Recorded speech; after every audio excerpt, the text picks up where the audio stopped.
안녕하세요. 저는 얼마 안 있으면 칠순을 바라보는 지긋한 나이의 여성입니다. 이제 저도 슬슬 삶의 끝을 잘 준비해야 하는 나이가 찾아왔네요. 제 70 인생, 별의 별일이 다 있었구나 싶습니다. 그 중에서도 제 인생의 가장 드라마틱한 일은 바로 저의 결혼이었을 겁니다. 저는 정략 결혼으로 남편을 만났습니다. 보통 정략 결혼이라 하면 재벌가 자제들 간의 정략 결혼, 이런 것들을 생각하실 텐데 저희 집안은 어디 내놓을 만한 그런 집은 아니었어요. 오히려 평범하다면 평범하고 조금 모자라다면 모자란 집안이지요. 작은 지물포를 하시던 부모님 밑에서 사남매의 셋째 딸로 태어난 저는 중간에 낀 별로 귀하지 않은 자식이었습니다. 위로 큰 오라비와 큰언니, 그리고 제 밑으로 남동생은 다들 저마다의 이유로 사랑을 받았지요. 큰 오라비는 아시겠다시피 집안의 장남이었기 때문이고, 장녀인 언니도 집안 장녀는 살림 미천이라는 말이 있었으니 귀한 대접을 받았지요. 그리고 막내는 또 막내라는 이유로 이쁨을 받았지만, 셋째 딸인 저는 있어도 그만, 없어도 그만한 자식이었습니다. 당시에는 형편이 어려워 굶는 집도 많았지요. 저희는 그래도 그 정도로 형편이 어려웠던 것은 아니지만 할아버지까지 7 식구 사는 집이라 항상 빠듯했습니다. 그래서 가끔 계란이라도 있으면 식구들 앞으로 한 알씩 먹고는 했는데 그게 모자랄 때면 항상 제가 양보해야만 했습니다. 엄마, 나도 계란 먹고 싶어. 왜 나만 없어? 아유, 얘가 또 왜 이래. 계란이 모자라는 걸 애미더러 어쩌란 거야. 엄마도 안 먹지 않니? 그럼 막내는 왜 먹어? 모자라려면 나이 순으로 줘야지. 왜 매번 사남매 중에 내 것만 없냐고. 막내는 한참 클 나이잖아. 얘가 자꾸 철없이 왜 이래? 다음에 한 알 더 낳으면 널 주마. 됐니? 그만 징징거리고 가서 밥상이나 좀 차려. 속상한 마음에 어머니에게 투정도 부려보고 따져 묻기도 했지만 매번 돌아오는 얘기는 이런저런 핑계들 뿐이었습니다.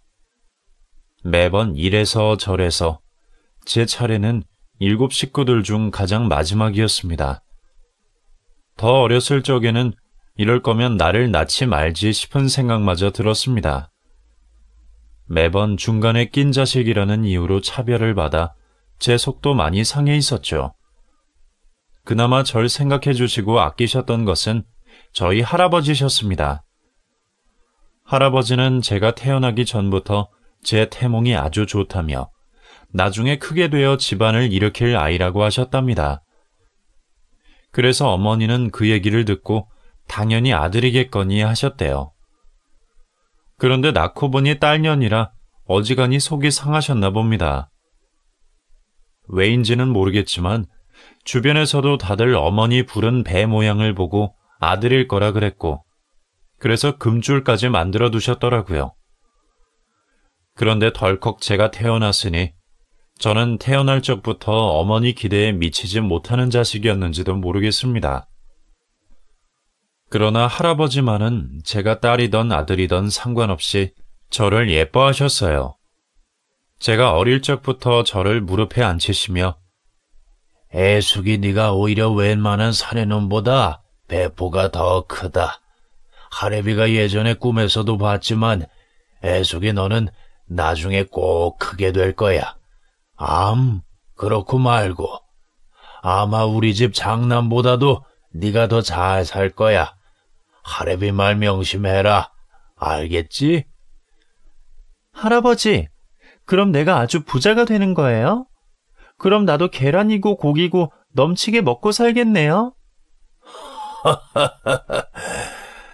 꼭 돈이 전부는 아니지만 우리 애숙이는 아주 행복하게 잘 살 거다. 그래도 저를 그리 예뻐해 주신 할아버지 덕분에 저도 위안을 많이 받았습니다. 그래서 할아버지가 오래오래 제 곁에 계시기를 바랐지요. 할아버지 건강하게 오래오래 사세요. 제가 이렇게 매일 안마도 해드리잖아요. 꼭 오래 사셔야 해요. 할아버지 안 계시면 나는 완전히 찬밥이에요. 그래. 내가 우리 애숙이 시집 갈 때까지 팔팔하게 살아있다가 가야지. 우리 애숙이 시집 가기 전에는 절대 안 주구마. 그런데 할아버지는 저와의 약속도 저버리시고 제가 중학생이던 때에 돌아가시게 되셨습니다. 할아버지 예쁨을 많이 받았던 저였기에 할아버지가 돌아가셨을 때 가장 많이 울었던 것도 저였어요. 할아버지는 돌아가시면서도 제게 당부를 하셨어요. 애숙아, 꼭 잘 살아야 한다. 알겠지? 애숙이 행복하게 잘 살아라. 할애비 말 꼭 명심하고. 알겠지? 할아버지 안 돼요. 저 두고 가지 마세요, 할아버지. 그렇게 제 편이던 할아버지마저 돌아가시고 저는 마음 둘 곳을 잃어버렸습니다. 할아버지가 안 계시자 시련은 금세 찾아왔습니다.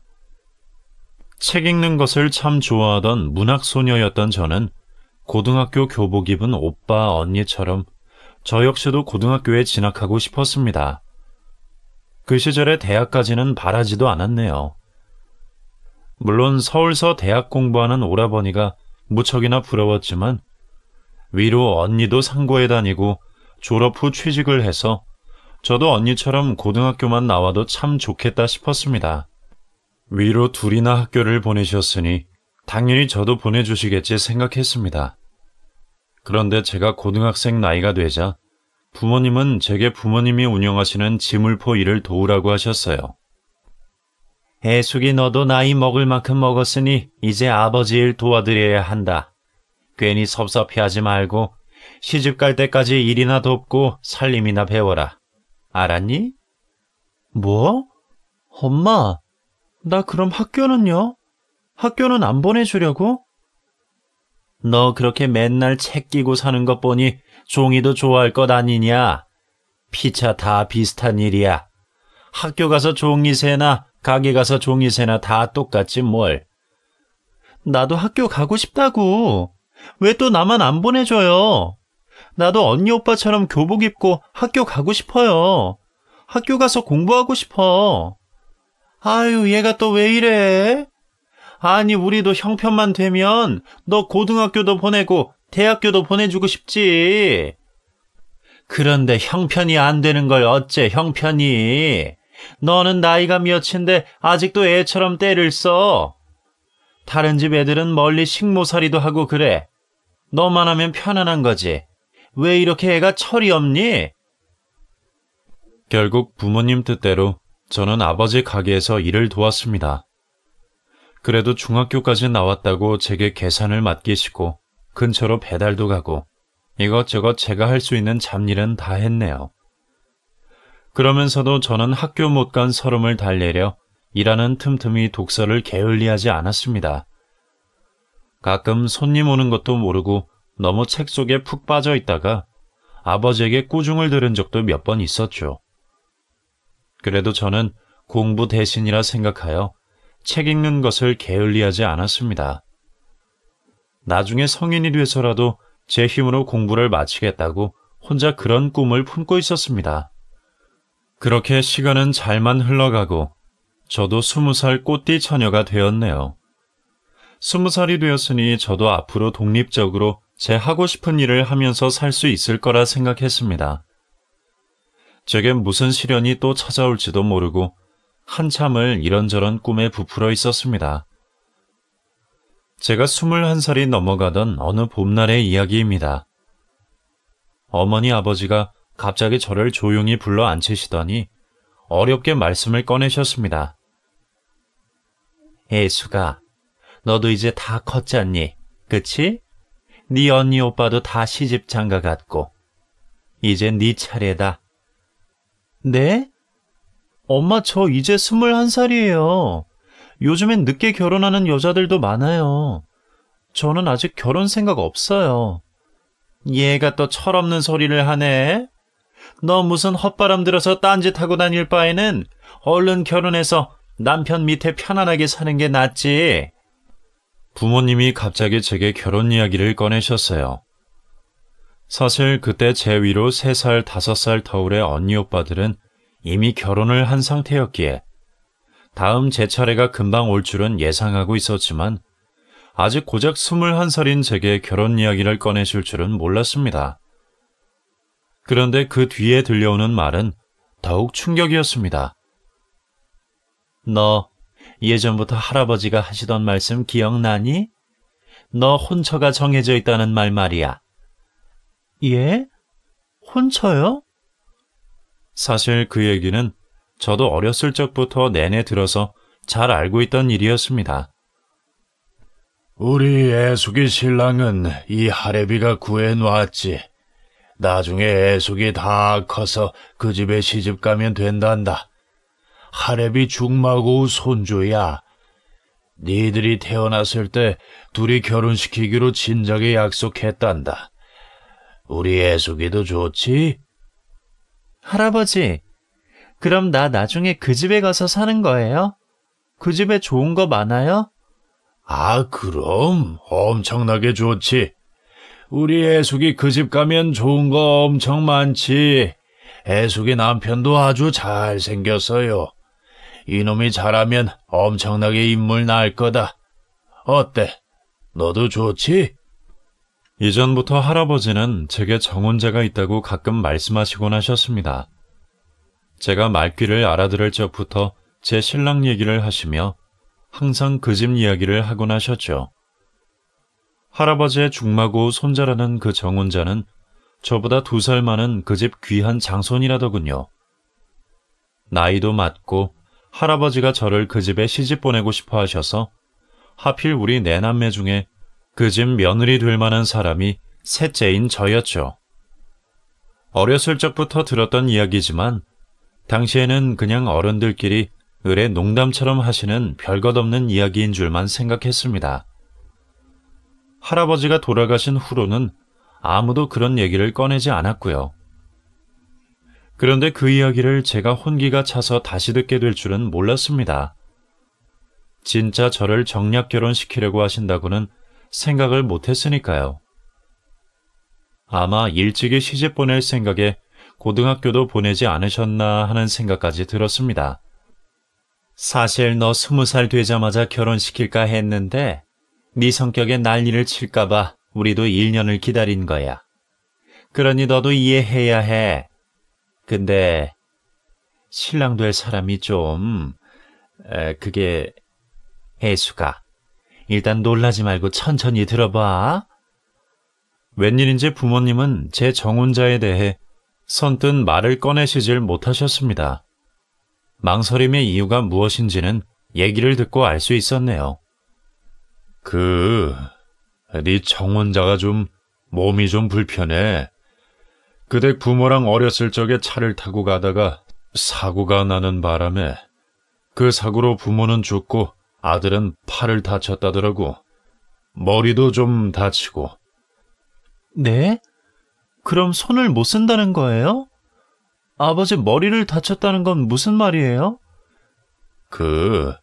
사고가 아주 크게 났다더라고.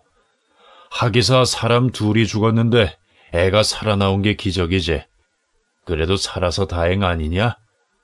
근데 이 왼쪽 팔이 절반이 없다 그러더구나.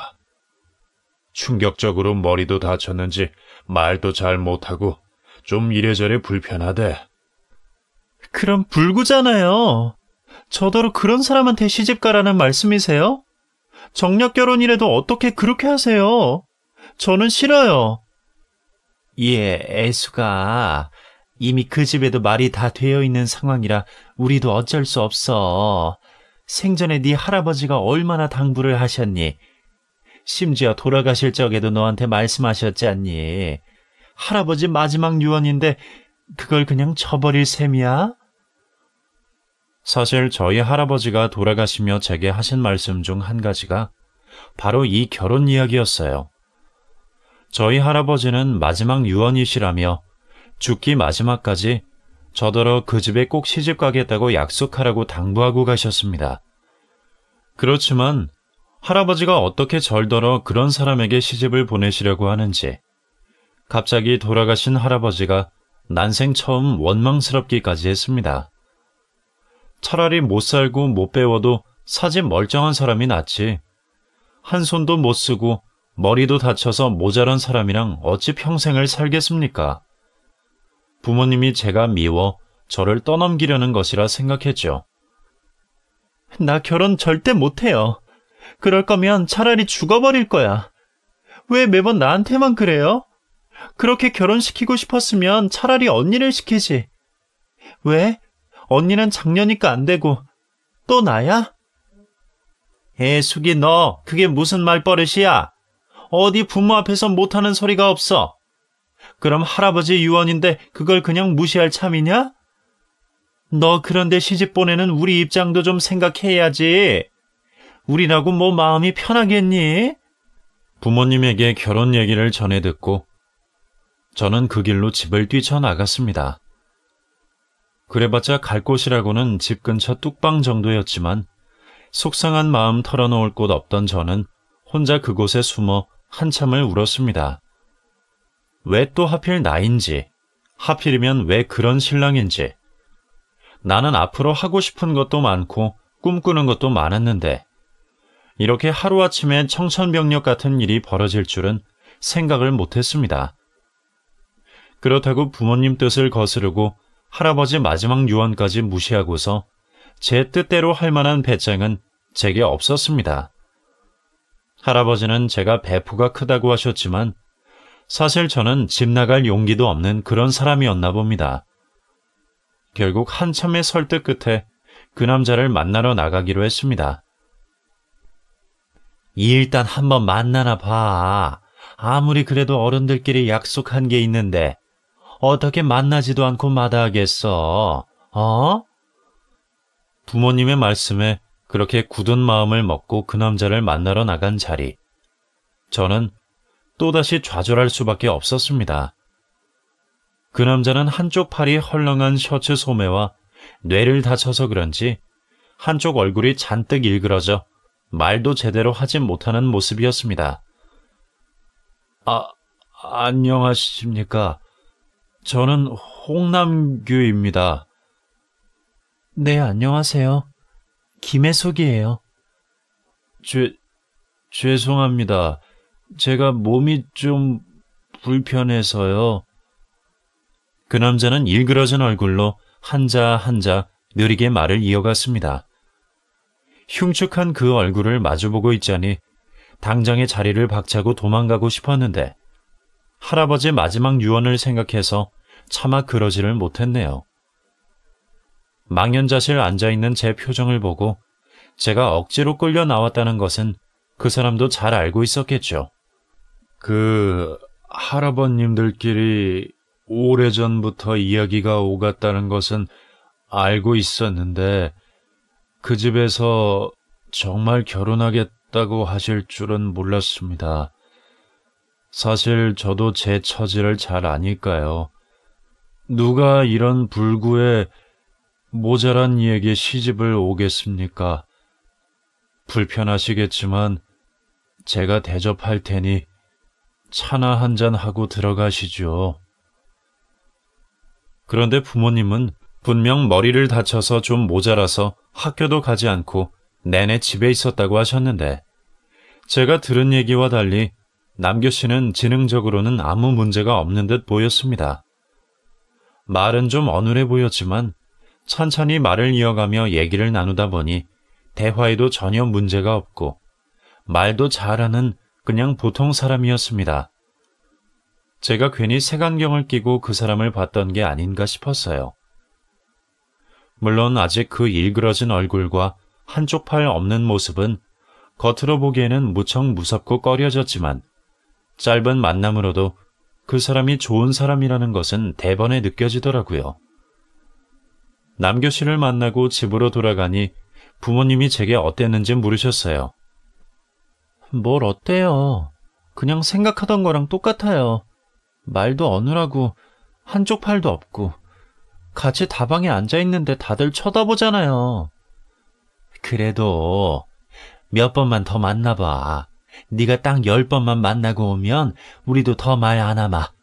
10번 만나고도 안 되겠다면 그쪽에서도 더 뭐라 못하지 않겠니? 근데 아무리 할아버지의 유언이라고 해도 어머니 아버지는 왜 그렇게 결혼시키려고 하시는 거예요? 어차피 할아버지도 안 계신데. 어허, 말 조심해라. 할아버지 생전에 꼭 당부하신 일이야. 우리가 더 토달 것 없다. 알았니? 그런데 나중에서야 그 이유를 알 수 있었네요. 어머니가 나중에 저를 조용히 불러 하신 말씀으로는 생전에 할아버지가 그 집에 은혜를 많이 입으셨고 아버지가 지물포가 어려웠을 때에도 큰 도움을 주셨다고 하더라고요. 아무래도 입은 은혜가 있으니 그 집 손주를 모른 채 하시기 어려우셨던 모양이겠죠. 저도 사정을 알게 되니 마냥 싫다고만 못하겠더라고요. 그래서 결국 딱 10번만 더 만나보기로 마음을 먹었습니다. 최소한의 성의 표시라도 하려고 말이에요. 그렇게 두 번째 만남에서는 어쩐 일인지 남교 씨가 의수를 끼고 나왔어요. 어머, 원래 의수를 끼고 다니세요? 애숙 씨가 제 모습을 불편해 하실까 봐서요. 좀 나은가요? 네, 이 모습이 더 편하기는 하네요.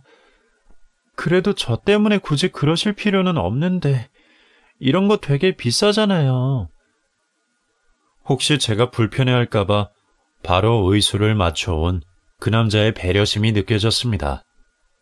아직 의수가 불편한지 어색해하는 모습을 보며 저도 모르게 웃음이 터져 나왔네요. 그렇게 한 번이 두 번이 되고 두 번이 세 번이 되어갔습니다. 처음이 어렵다고 그 다음부터는 아무렇지 않더라고요. 저도 왜 그런 마음이 들었는지 잘 모르겠습니다. 그러나 하나 알 수 있는 건 제가 남교 씨와 대화하는 것을 좋아했다는 사실이에요.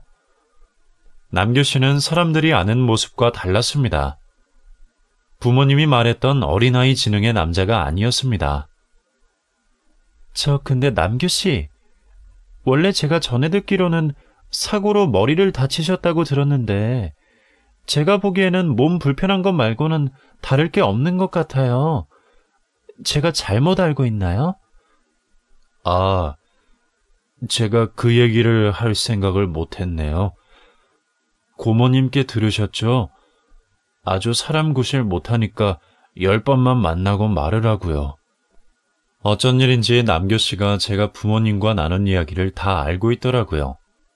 저는 왠지 모르게 부끄러웠네요. 사실 제 지능에는 문제가 없어요. 보시다시피 몸이 좀 불편해서 마비가 있어 말이 어눌할 뿐이지요. 그렇지만 저희 친척들은 다 제가 모자란 줄 알아요. 사고 이후로는 다들 그렇게 알고 계십니다. 그렇게 저는 남교 씨의 어린 시절 이야기를 듣게 되었습니다. 제가 10살쯤 되었을 때예요.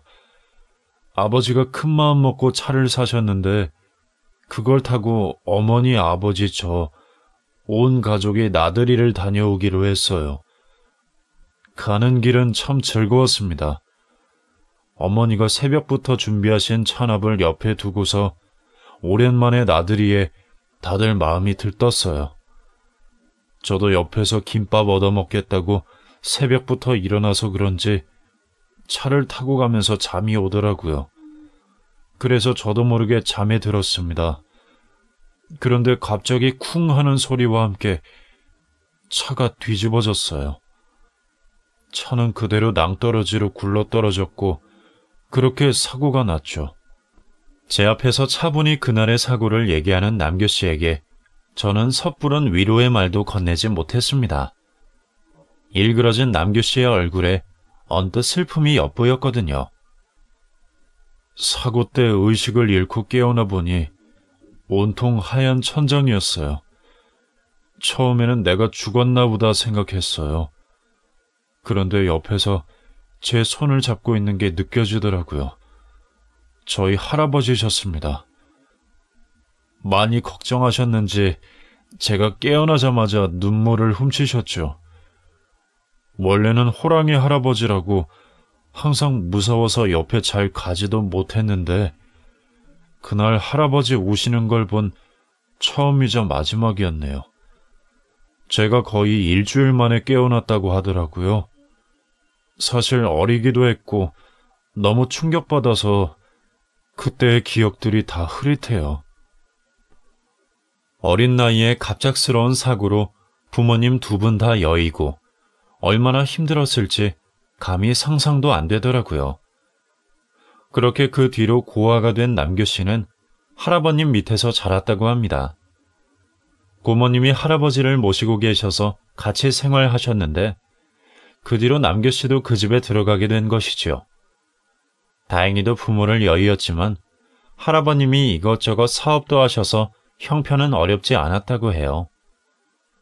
남규 씨 말로는 어렵지 않았다고 했지만 저희 집까지 도와주셨던 걸 보면 꽤나 여유 있는 집안일 것 같았습니다.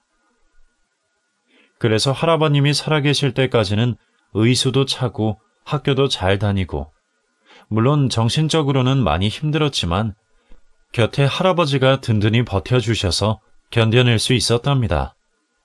할아버님이 남규 씨의 유일한 가족이자 보호자였던 것이죠. 그런데 문제는 할아버님이 돌아가신 이후였어요. 애석하게도 할아버님은 오래 버티지 못하시고 남규 씨가 중학교도 들어가기 전에 먼저 하늘로 떠나셨답니다. 유일한 가족이던 할아버님 떠나실 때 많이 힘들었다는 얘기를 들으니 마치 저를 보는 것 같더라고요. 저도 할아버지 떠나보내고 똑같았으니까요.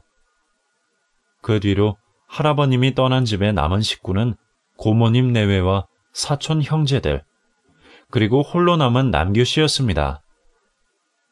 남규 씨보다 몇 살 더 많은 그 집 사촌 형제들은 할아버지가 안 계시자 그 뒤로 매일같이 남규 씨를 괴롭혔다고 합니다.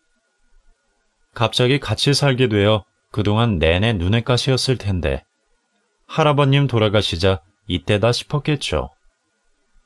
아이들이야 어려서 철이 없어 그렇다 치더라도 고모님이나 고모부도 똑같이 남규 씨를 미워했다네요. 병신 같은 제 꼴 보기 싫다고 밥도 따로 먹게 하셨어요. 물론 직접 차려주신 건 아니고 일해주시는 분이 계시니까 식모이라는 누나가 매끼 제 식사를 방으로 가져다 주셨어요. 그래도 그때는 그 집에서 내쫓기지 않은 것만으로 다행이다 싶었어요. 거기 아니면 오갈 데도 딱히 없었으니까요. 아무리 그래도 학교는 보내주실 줄 알았는데. 어찌 보면 당연하게도 고모님은 남규 씨를 가르칠 생각이 없으셨나 봅니다. 고모님이 어차피 모자란 놈 뭐하러 돈 들여서 학교까지 보내냐 그러시더라고요. 그리고 제가 밖에 나다니면 동네 소문나서 창피하다고요. 그래서 밖에도 잘 못 다녔어요. 그나마 어두운 저녁에만 모자 눌러 쓰고 잠깐씩 산책이나 다녔죠. 그래서 그동안 제 방 한 칸이 제 세상의 전부였네요. 아버지 계실 때에는 조카 예쁘다며 아껴주시던 분이 사고로 부모 여의고 불구가 돼서 돌아오자 갑자기 180도 돌변하여 그렇게 객식구 취급을 했다네요. 그래도 착한 남규 씨는 삼시세끼 먹여주시는 것만으로 감사하다고 생각했답니다. 어쩜 가족들이라는 사람이 그런지 그 집 사정을 보면 식구 하나 더 거두기 어려운 형편도 아닌데 참 너무하다 싶었습니다. 그 뒤로는 식구들 관심과 괴롭힘을 조금이라도 피해보려 일부러 모자란 척을 했다네요. 워낙에 허허실실한 사람이라 안 그래도 바보 같아 보였을 것 같긴 했습니다. 아무리 그래도 어떻게 여태 그런 척을 했냐 했더니 못 배우고 모자란 척해야 그나마 친척들에게 괴롭힘이라도 덜 받고 관심을 안 받는다며 자기는 그게 편하다고 하더라고요. 그동안 얼마나 눈칫밥을 먹었으면 그랬을까 싶어 제 마음이 다 아팠습니다. 그렇게 만남을 거듭할수록 점점 더 서로의 사연을 알아갔습니다. 보다 보니 저도 익숙해졌는지 이제는 남규 씨의 일그러진 얼굴도 별 문제가 안 되었네요. 물론 둘이 길을 걷거나 다방에 들어갈 때마다 사람들이 남규 씨의 얼굴을 쳐다보며 혀를 끌끌 차거나 입에 담기 힘든 말을 하는 사람들이 있었지만 남규 씨의 속을 잘 알게 된 저는 그런 일에 개의치 않기로 했어요. 물론 처음부터 그러기 쉽지 않았지만 이 착한 사람에게 저까지 상처를 주고 싶지 않더라고요.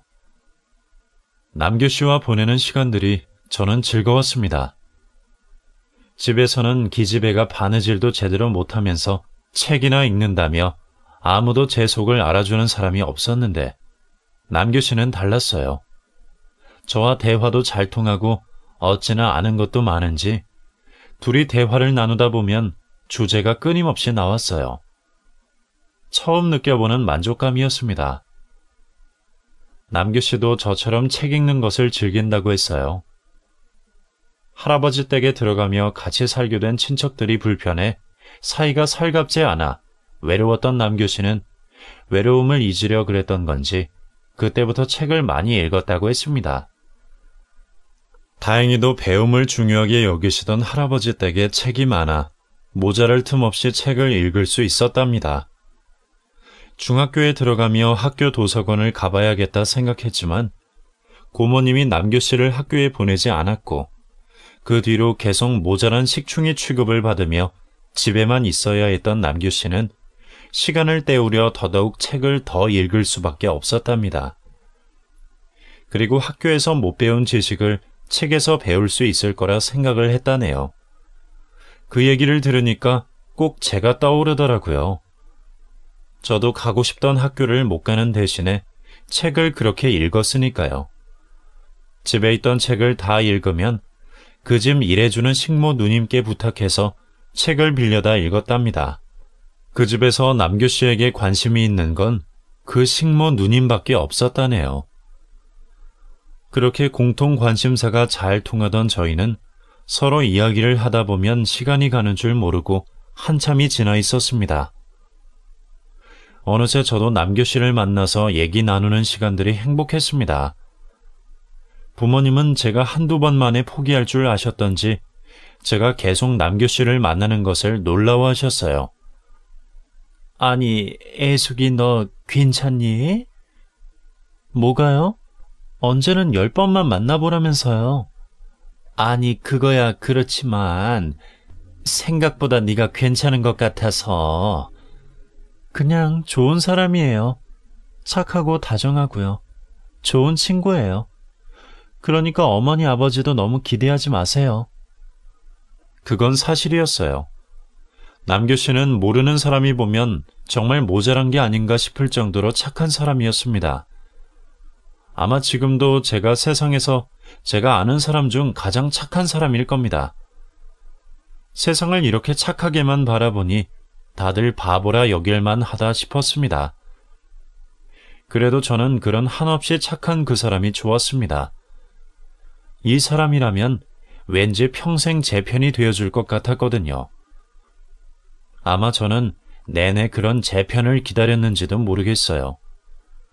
결국 1년여를 꾸준히 만나 남규 씨와 관계를 쌓아갔습니다. 부모 형제에게도 못한 말을 그 사람에게는 할 수 있었죠. 남규 씨는 나중에 뭐 하고 싶어요? 계속 집에 있고 싶진 않을 거 아니에요. 집을 나오면 할 수 있는 게 훨씬 많을 텐데. 글쎄요. 제 상황이 이러니까 제가 결혼하기 전에는 독립을 안 시켜주신다네요. 당장 수중에 돈도 없고요. 그럼 나중에 결혼이든 뭐든 나가 살게 된다면 뭘 하고 싶어요? 저는 세상을 보러다니고 싶어요. 몇 년이나 방 안에 갇혀있다시피 살아 그런지 매번 책을 읽으면서 그런 삶을 꿈꿨어요. 어찌 보면 그래서 제가 책을 계속 읽는 것 같기도 해요. 간접 경험이랄까요? 저도 그 마음 뭔지 잘 알아요. 책을 읽다 보면 저도 모르게 현실을 잊을 때가 많아요. 저도 그래서 책이 좋아요. 읽는 동안은 다른 사람이 되어 자유롭거든요. 진짜 현실에서도 그럴 수 있다면 더할 나위 없겠지만요. 저는 몸이 이러니까 그렇다 해도 애숙 씨는 당장이라도 그렇게 할 수 있잖아요. 저희 집을 몰라서 하는 말이에요. 저야말로 남규 씨보다 갑갑한 사정이에요. 이 시대에 여성으로 혼자 할 수 있는 일은 많이 없어요. 여자라고 학교도 제대로 다닐 수 없었는걸요. 사실 형편이 어떻든 제가 아들이었으면 부모님이 고등학교까지는 보내주셨을 거예요. 제 밑에 남동생은 고등학교를 졸업했거든요. 우리 집 남매들 중에 저만 유일하게 중졸이에요. 저는 그게 너무너무 싫어요. 사남매 중에 학업에 관심이 제일 많은 건 저였는데 저는 가게일 도우라는 핑계로 그렇게 가고 싶던 고등학교 문도 못 밟아봤거든요. 그래서 그게 제일 한이에요. 나중에 제 힘으로라도 꼭 학교를 졸업하고 싶어요. 남규 씨는 제게 영어를 배우라고 했어요. 애숙 씨, 이제 세상은 많이 바뀔 거예요. 제가 책에서 봤는데 세상이 엄청나게 넓어질 거랍니다. 많은 사람들이 영어를 쓰는 날이 머지않아 올 거예요. 그리고 혹시 압니까? 나중에 애숙 씨가 외국이라도 나가서 살게 될지. 영어는 세계 공용어이니까 어디서든 통할 거예요. 그러니 지금부터라도 영어 공부를 많이 해두면 좋아요. 저는 영어니 세계니 미래니 그런 거창한 것들은 잘 몰랐어요. 그런데 아는 게 많은 남규 씨가 제게 이런저런 조언을 해주니 남규 씨야말로 제 인생의 가장 큰 스승이었습니다. 언제부터인지 모르겠습니다. 어느새 남규 씨의 외모나 사정에 상관없이 그 사람이 좋아졌어요. 저도 너무 놀랄 일이었네요. 어쩌면 제가 내내 그리던 그런 사람이었는지도 몰라요. 제 꿈과 미래를 지지해주고 저를 이끌어주는 그런 사람 말이에요. 결국 남규 씨의 진실함을 보고 굳은 결심을 한 저는 부모님에게 제 마음을 전했습니다. 제 결심을 들으시고는 부모님이 더 놀라셨어요. 아마 말은 그렇게 하셔도 제가 순순히 남규 씨와 결혼하겠다 할 줄은 모르셨나 봐요. 부모님은 복잡 미묘한 표정으로 저를 바라보셨고 저는 괜찮다고 말씀을 드렸어요. 부모님도 남규 씨의 참모습을 보신다면 분명히 안심하실 겁니다. 그렇게 저희는 결혼을 약속하고 남규 씨 집에 인사를 드리러 갔습니다. 그런데 하루빨리 객식구를 떨어내면 더 좋아하실 줄 알았는데 막상 저희가 결혼을 하겠다고 말씀드리니 너무 당황하셨어요. 제가 진짜로 결혼하겠다 할 줄 몰랐다며 말입니다. 그 집 식구들이 왜 그렇게 당황하고 난색을 표하셨는지는 나중에서야 알게 되었네요. 아니, 정말로 남규랑 결혼할 생각이에요? 아가씨, 남규 팔 없는 거 알고 있지요? 남규가 보통 사람 같지 않다는 거 잘 알지요? 네, 잘 알아요. 길게는 아니어도 저도 잘 알 만큼 충분히 만나봤습니다. 그래서 결심했어요. 이렇게 착한 사람이라면 평생 제 속 썩일 일은 없겠다 싶어서 말입니다. 뭘 우려하시는지 잘 알지만 저도 충분히 고민했고 잘 생각했어요. 아니, 아무리 그래도 그렇지. 사진 멀쩡한 처자가 대체 왜... 그리고 저희 할아버님이 오래전 맺어주신 제 짝인데 할아버지가 돌아가실 때까지 당부하신 데는 다 그만한 이유가 있다고 생각합니다. 워낙 저를 생각해 주셨던 분이고 저도 그런 할아버님의 유언을 들어드리고 싶습니다. 제가 단호하게 말하자 더 할 말이 없는지 결국 결혼을 준비하게 되었습니다. 결혼 준비라고 해야 당시에는 별로 할 게 없었습니다.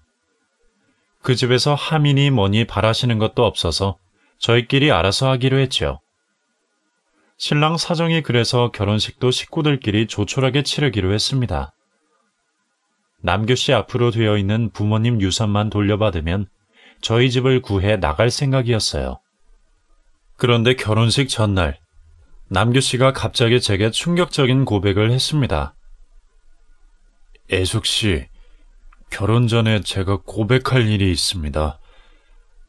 부디 화내지 말고 들어주세요. 절대로 애숙 씨를 속이려 했던 건 아닙니다. 그냥 제 사정이 있어서 그랬어요. 놀라지 마세요.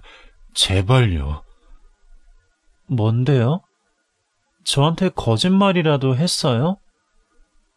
남규 씨는 그러고도 한참을 뜸을 들이더니 제게 얼굴을 비췄습니다. 남규 씨 얼굴을 보는데 너무 놀라서 저도 모르게 소리를 질렀어요. 뭐예요? 남규 씨 얼굴이 왜 그래요? 그동안 속여서 미안해요. 제 입장이 난처해서 애숙 씨에게도 말하지 못했어요. 제발 이해해줘요. 예? 아니, 세상에... 마비되어 일그러져 있던 남규 씨의 얼굴이 멀쩡한 게 아니겠어요? 평소 보던 일그러진 얼굴이 아닌 잘 펴진 잘생긴 얼굴이 저를 보고 있으니 낯선 그 모습에 더 놀랐습니다. 남규 씨는 제게 그동안의 진실을 털어놓았습니다. 그동안 모두를 속이고 있었다고 말이에요. 할아버님이 돌아가시기 전까지 걱정이 많으셨답니다. 아무래도 고모님이 조카에게 어떻게 하는지, 다른 형제들이 할아버님 유산에 얼마나 탐을 내는지 잘 알고 계셨을 테니까요. 그래서 사고 직후부터 할아버님이 남규 씨에게 다른 식구들 앞에서 머리를 다쳐 모자란 척을 하라고 하셨답니다. 혹여 돈 가지고 사단이 날까 싶어 아예 남규 씨를 견제 못하게 하려고 그러셨대요. 아마 고아의 어린 손주에게 유일한 보호자인 할아버지마저 갑자기 떠나면 무슨 일이 벌어질까 두려우셨겠죠. 저희 집은 물려줄 유산이니 그런 것도 없어서 몰랐는데 유언 신탁이라는 게 있더라고요. 자세히는 모르지만 법적으로 유산을 보호해주는 그런 것이랍니다. 그래서 할아버님이 남규 씨가 결혼을 하면 그 유산을 받을 수 있게 해두셨다고 합니다. 배우자가 생겼을 때 말이에요. 물론 정해진 기간이 지나도록 배우자가 없으면 남규 씨를 데리고 있는 고모님이 그 유산을 모두 가져가시게 되고요. 그래서 혹시 고모님이 다른 생각을 하실까봐 절대로 결혼을 못할 것처럼 보이려고 얼굴도 일그러뜨리고 모자란 티를 내고 다녔답니다. 그 뒤로 저를 만났고 저와도 결혼하게 될지 몰라 저에게도 처음부터 말을 하진 못했고요. 아마 할아버님은 일전에 저희 할아버지와 나누신 약속을 믿고 계셨던 것 같습니다. 둘도 없는 중마고우가 그 약속을 저버릴 일이 없다고 생각하셨겠죠. 결국 이렇게 할아버님 뜻대로 되었네요. 사정을 모두 듣게 된 저는 그 일로 남규 씨를 나무랄 수 없었습니다. 생사가 달린 일이었는데 어떻게 쉽게 말을 할 수 있었겠어요. 그렇게까지 가족들을 두려워하며 지내야 했던 남규 씨의 인생이 안타까웠습니다. 비로소 제대로 마주하게 된 남규 씨 얼굴은 할아버지가 제게 말씀해 주셨던 것처럼 잘생긴 얼굴이었습니다. 미남 소리가 절로 나오더라고요. 이런 얼굴을 그 일그러진 표정 때문에 알아보지도 못했네요. 그렇게 남규 씨는 저와 혼인신고를 하고 할아버님이 물려주신 재산을 받을 수 있었습니다. 다행히 저희 집 부모님들이 계셔주셔서 그런지 그 집에서 유산에 관해서 더 말은 없었습니다. 법적으로도 어쩔 수 없었고 말입니다. 그리고 결혼 후 남규 씨가 뜻밖의 제안을 했습니다.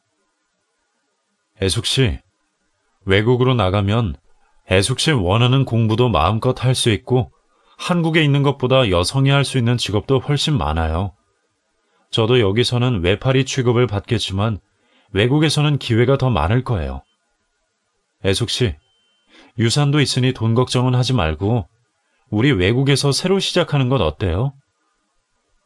외국이라니. 생각도 해보지 못한 말에 많이 당황스러웠어요. 제게 영어 공부를 하라 일렀던 것이 이런 이유였나 싶었습니다. 물론 낯선 환경에서 살아갈 생각을 하니 많이 두려웠던 것도 사실이지만 마음껏 공부하고 새로운 경험을 할 수 있다는 그 말이 정말 듣기 좋았습니다. 결국 저희는 외국으로 떠나기로 결정했습니다. 당시에는 이민을 가는 사람도 많지 않아 이것저것 준비할 게 많았지만 할아버님의 유산 덕분에 어렵지 않게 외국으로 떠날 수 있었습니다. 정확한 곳은 말할 수 없지만 저희는 유럽으로 떠나게 되었습니다. 그렇게 해외에서 새로운 인생을 시작하게 되었죠. 저희 부부는 거기서 말도 배우고 원 없이 공부도 하고 원하던 직업도 얻게 되었습니다. 저는 연구하는 일을 하고 있고 남편은 학교에서 아이들을 가르치고 있습니다. 확실히 몸이 불편한 남편에게 외국 생활이 더 낫더라고요. 한국처럼 편견도 심하지 않고 저도 여성으로서 할 수 있는 일이 더 많았습니다. 참, 어떻게 그 시대에 고등학교도 가보지 못한 제가 해외에까지 나가 공부를 배우게 될 줄 누가 알았겠나요? 그것도 대학까지 가고 말이에요. 저희 가족들조차 놀라워할 일이었습니다. 모든 게 다 남규 씨 덕분이네요. 이제는 나이 들어 둘 다 은퇴를 했지만 아직도 저희는 공부를 게을리하지 않고 있습니다. 공부야말로 저희 부부의 평생의 행복이었습니다. 그렇게 벌써 저희가 멀리 타국에서 자리 잡고 산 지도 50년 가까이 되어가네요. 여기서 배우고 아이들도 낳아 기르고 그렇게 저희 아이들도 잘 자라 결혼하여 이제는 손주들 재롱 보고 사는 나이 지긋한 노인이 되었네요. 해외에서 지내면서도 별의 별일이 있었지만 그거야 다 사람 사는 이야기이고 남편과 함께하니 힘든 일도 힘든 줄 모르고 사라지더군요. 제 마지막 인생의 위기는 정략 결혼이었고 그 결혼이 전화위복이 되어 제 인생의 큰 행운이 되었네요. 앞으로 남편과 남은 시간이 얼마나 될지는 모르지만 여태껏처럼 여한 없이 살다 한날 한시에 가고 싶습니다.